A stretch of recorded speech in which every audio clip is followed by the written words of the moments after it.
Yes, 1 minute. 2 minutes. Luke Graham. Thank you very much, Mr. Speaker. I'll try and keep this very short. I rise tonight in support of this government motion, mainly because I hear the frustrations of the people in this country from my constituents, and we hear it here in this House. There is confusion whether it is on our split party position. We're criticised for red lines, but all we hear from Labour are their blurred lines, their lack of clear direction, their inability to come with a constructive alternative to what the government is being put forward. Mr. Speaker, parties of all colours failed to make a constructive case for the United Kingdom's position in the European Union. And many contributions we've heard in this chamber this afternoon have lamented that fact. Many of them have been driven by anger, and that's fine. Anger is an easy emotion, and it's one that many of our constituents feel. But when party politics fail and policies fall down is when MPs need to step up. And that's what we need to do in the coming weeks.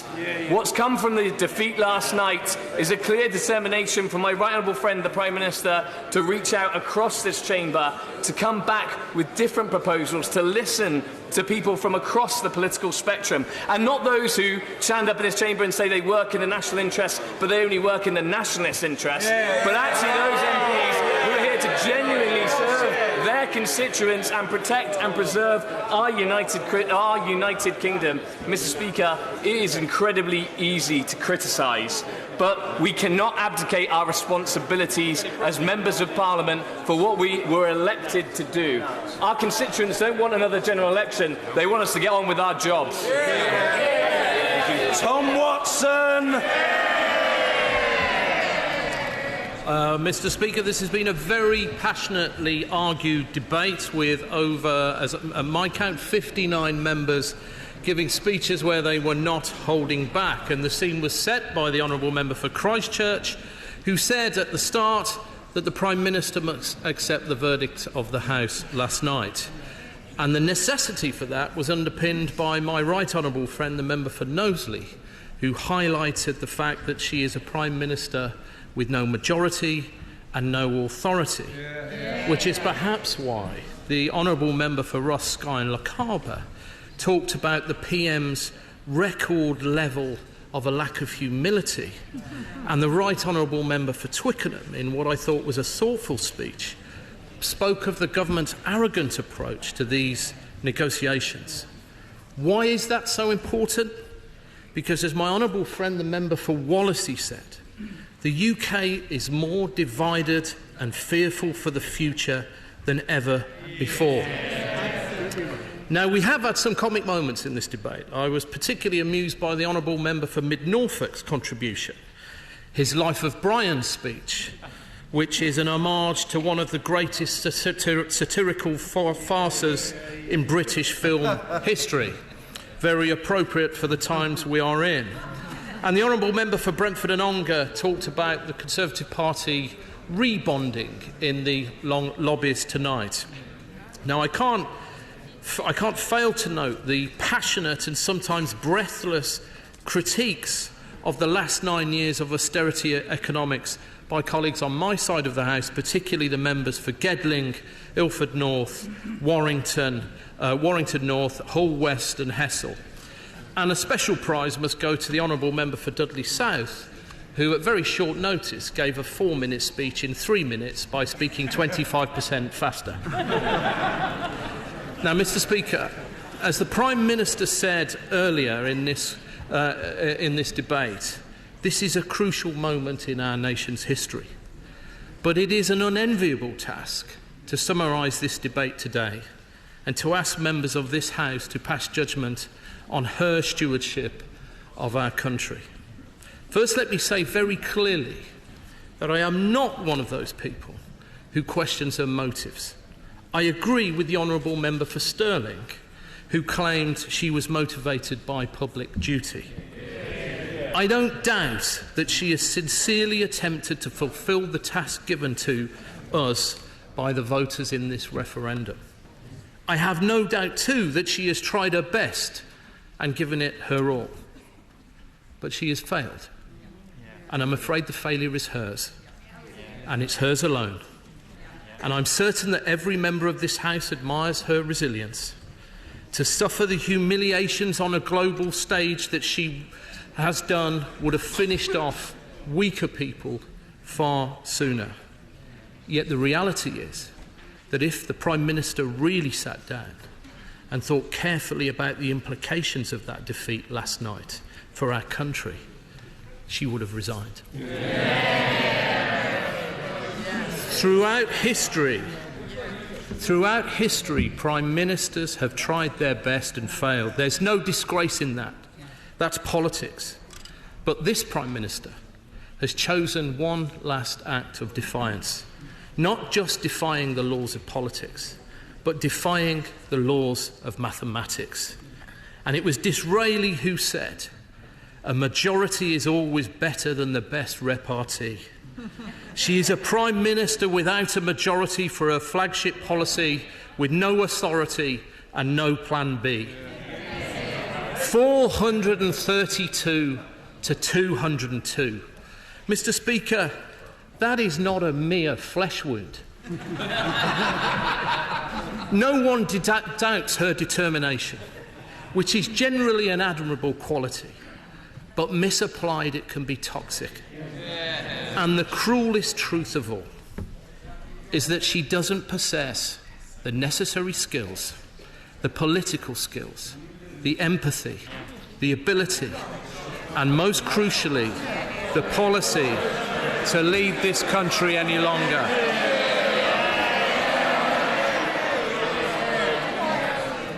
Now, I know there are many good people in the government.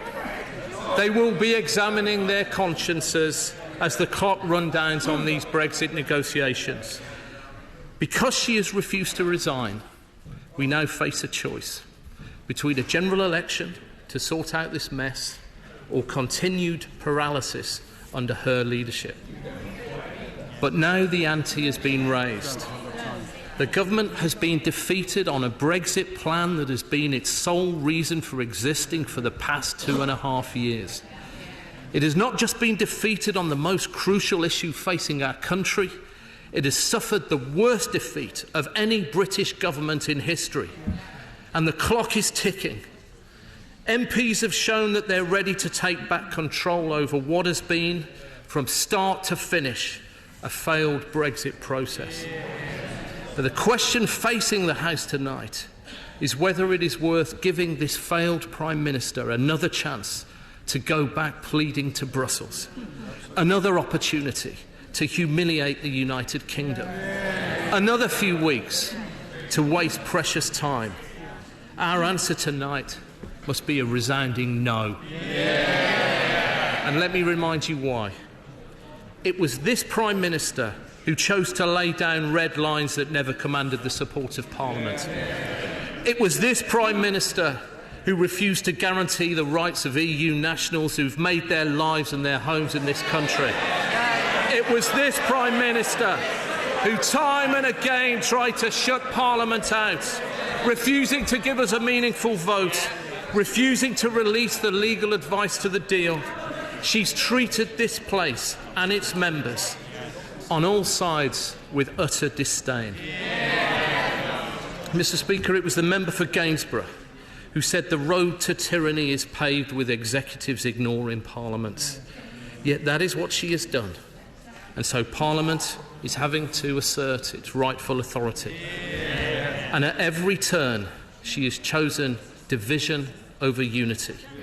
She's not tried to bring the 17 million people that voted Leave and the 16 million people that voted Remain together. She should have tried to assure those who voted Remain. Instead, she chose to placate the most extreme of her colleagues on the Leave side of the debate. That has left the nation more divided than it was in June 2016. Out on the streets, in homes, in schools, in hospitals, people are struggling and take no hope and no strength from this ailing government. What happened to those burning injustices she said it was her mission to fight when she came into office? Racism, classism, homelessness, insecure jobs. They've all grown and burned brighter than ever before. And for so much of this, she is responsible. If the House declares its no confidence in the government tonight, it will open the possibility of a general election and a decisive change in direction for our country on Brexit, a decisive change in direction for workers, for young people and for our vital services. Mr. Speaker, the Right Honourable Lady will forever be known as the nothing has changed Prime Minister. But something must change. So our only choice left is to change her and her government in a general election. We know she's worked hard, but the truth is she's too set in her ways, too aloof to lead. She lacks the imagination and agility to bring people with her. She lacks the authority on the world stage to negotiate this deal. Ultimately, she has failed. It's not through lack of effort. It's not through lack of dedication. And I think the country recognises that effort. In fact, the country feels genuinely sorry for the Prime Minister. I feel sorry for the Prime Minister. But she cannot confuse pity for political legitimacy, sympathy for sustainable support. The evidence is clear. And I know that out of loyalty to party, members opposite will want to support the Prime Minister in the vote this evening. But everyone in this chamber, no matter which lobby they go through tonight, know in their hearts that this Prime Minister is not capable of getting a deal through. The members on the opposite benches know it. They know, we know that they know it. The country knows it, which is why we must act. That is why we need something new. That is why we need a general election. I commend this motion to the House.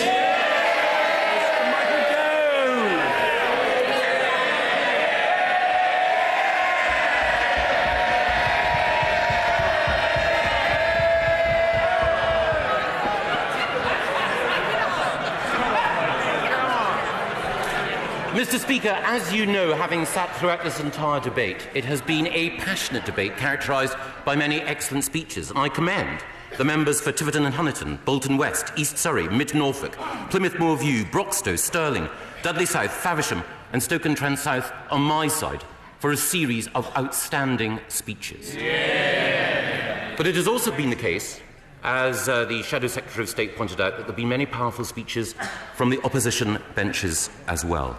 And I too, like him, want to pay particular tribute to the members for Warrington North, Gedling, Ilford North and Birmingham Hodge Hill for moving and passionate speeches. Their constituencies are lucky to have them as advocates for their concerns and their needs. But perhaps the bravest and the finest speech that came from the opposition benches was given by the member for Barrow in Furness.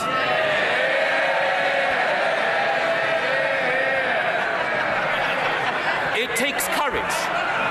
It takes courage, and he has it, having been elected on a Labour mandate, representing working-class people, to say that the leader of the party that you joined as a boy is not fit to be Prime Minister. He speaks for his constituents. He speaks for the country. And that takes me to the speech from the Shadow Secretary of State. He spoke well.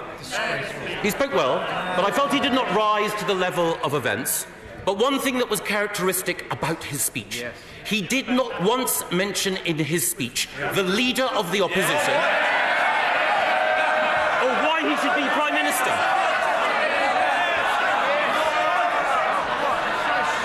Now, he doesn't want him to be Prime Minister. I have a lot of time for the honourable member. We have several things in common. He's lost weight recently. We've both lost weight recently, I should say. Him much more so. We're both friends of Israel. Him much more so. And we both recognise that the member for Islington North is about the worst possible person to lead the Labour Party. Him much more so. Now, as well as great speeches from the backbenches, we also had some interesting speeches from the front benches. We had a speech of over 20 minutes from my great friend, the leader of the Scottish National Party in this place. But again, in those 20 minutes, he did not once mention the common fisheries policy. I think everyone in Scotland who recognises the potential to free ourselves from the common fisheries policy which Brexit provides will note that in 20 minutes of precious parliamentary time, the SNP didn't mention them, aren't interested in them, and as far as the fishing people of Scotland are concerned, the SNP have literally nothing to say.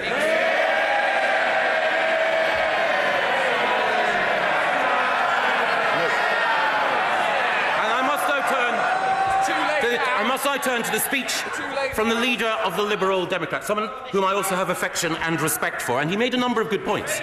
But he also said that he regretted the referendum. This from the party that was the first in this House to say that we should have a referendum on EU membership. And because he doesn't like the result of the last referendum, he now wants another referendum. The Liberal Democrat policy on referendums is not the policy of Gladstone or Lloyd George, it's the policy of Vicky Pollard. No, but yeah, but no, but yeah.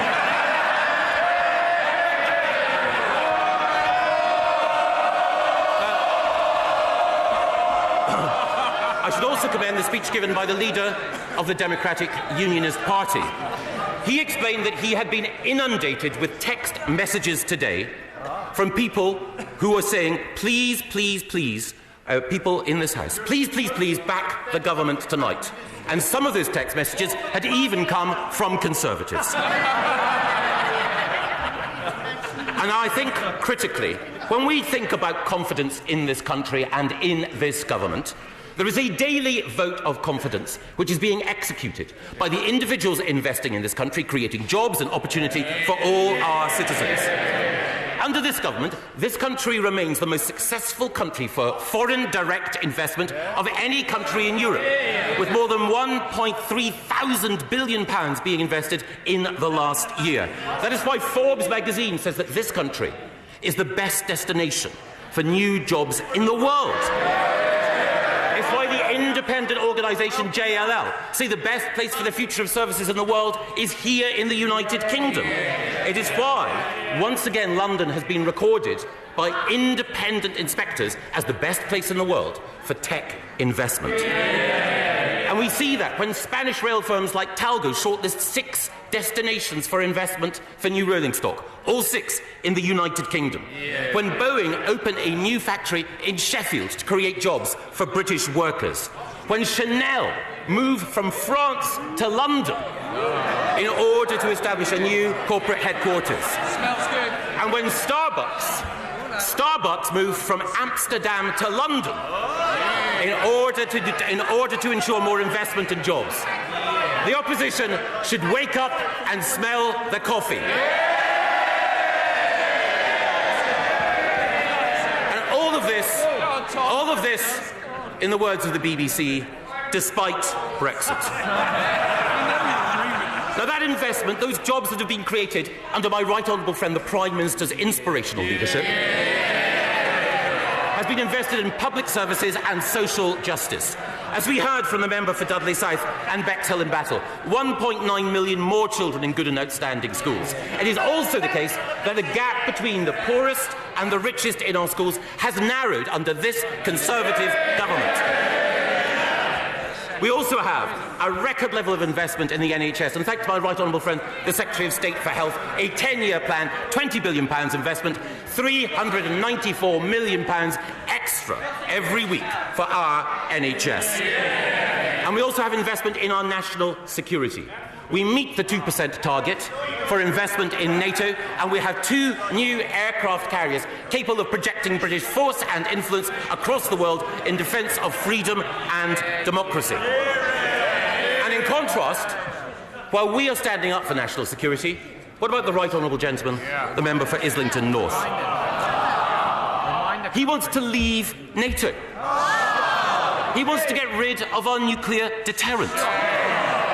And recently in a speech he said, why do countries boast about the size of their armies? That is quite wrong. Why don't we emulate Costa Rica that has no army at all? No allies, no deterrent, no army. No way can this country ever allow that man to be our Prime Minister and in charge of our national security.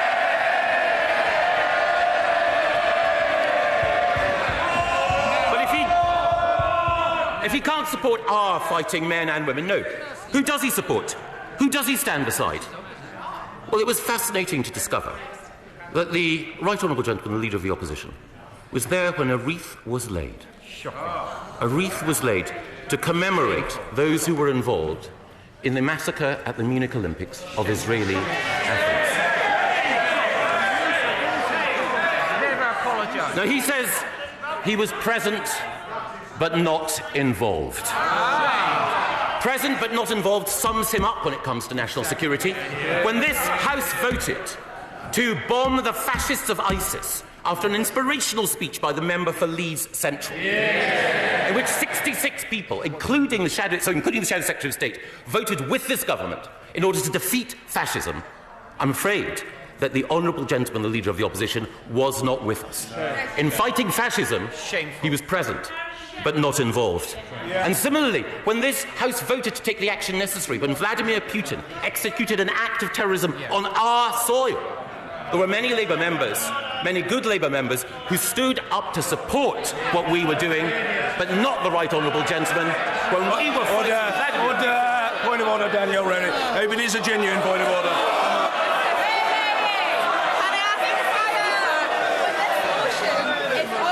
The government, how is this relevant? And is this not dangerous? If the Secretary of State were out of order, I'd have said so. I didn't, because he isn't. Secretary of State. Thank you very much, Mr. Speaker. And if the Leader of the Opposition won't stand up against Putin when he attacks people in this country, if he won't stand up against fascists when they are running riot in Syria, if he will not stand up for this country when critical national security questions are being asked, how can we possibly expect him to stand up for us in European negotiations? Will he stand up for us against Spain over Gibraltar? Will he stand up against the Commission in order to ensure that we get a good deal? Of course he won't, because he won't even stand up for his own members of Parliament.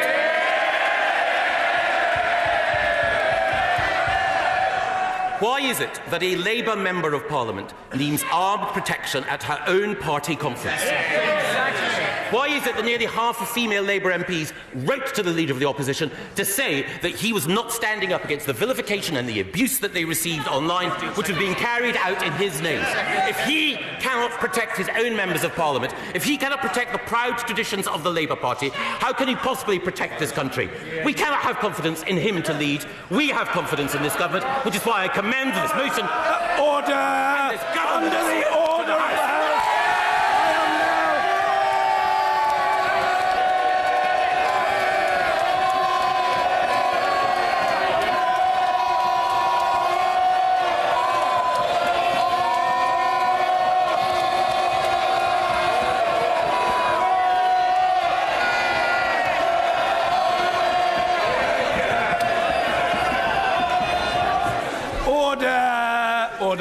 Under the order of the House of today, I am now required to put the question. The question is that this House has no confidence in Her Majesty's government. As many as are of that opinion, say aye. Aye.